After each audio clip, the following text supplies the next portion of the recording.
Bismillahirrahmanirrahim. Assalamualaikum warahmatullahi wabarakatuh.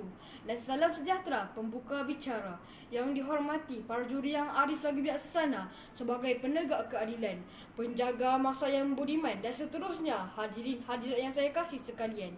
Berdirinya saya di atas pesada indah tidak lain tidak bukan kerana ingin menyampaikan sebuah pidato yang bertajuk Fungsi Bahasa Melayu sebagai Bahasa Kebangsaan, Bahasa Perpaduan, Bahasa Rasmi, Bahasa Penghantar dan Bahasa Ilmu dan Bahasa Komunikasi Rakyat Malaysia. Sebelum lancang menuju ke muara, sebelum kita membelah bicara, sebelum isi menyusul hujah, izinkan saya mendefinisikan frasa yang membina tajuk pidato agar hadirin terbuka minda, agar hakim tidak terpinga-pinga dan saya petah berkata-kata. Di Malaysia, bahasa Melayu menjadi bahasa kebangsaan dan sekaligus berfungsi sebagai bahasa rasmi negara. Bahasa kebangsaan dapat diiktirafkan sebagai bahasa yang diterima dan digunakan oleh penduduk dalam sebuah negara. Bahasa kebangsaan bagi negara Malaysia ialah bahasa Melayu. Para hakim yang bijaksana lagi arif, wacana saya yang pertama, fungsi bahasa Melayu sebagai bahasa kebangsaan.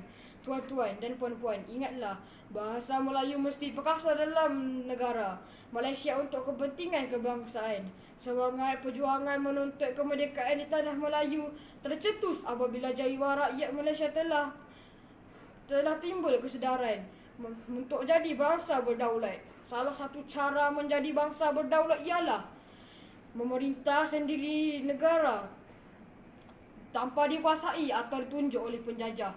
Maka terbuktilah bahawa bahasa Melayu merupakan lambang kebebasan dan kedaulatan negara daripada belenggu penjajahan.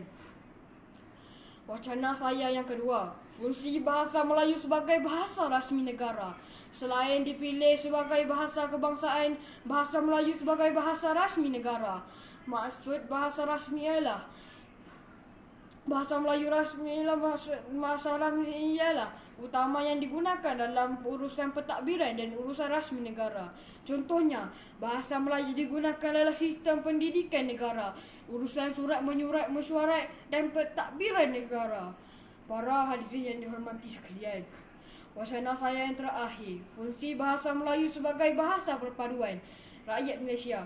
Bahasa perpaduan bermaksud bahasa yang digunakan sebagai tali pengikat kemuafakatan antara anggota masyarakat. Hal ini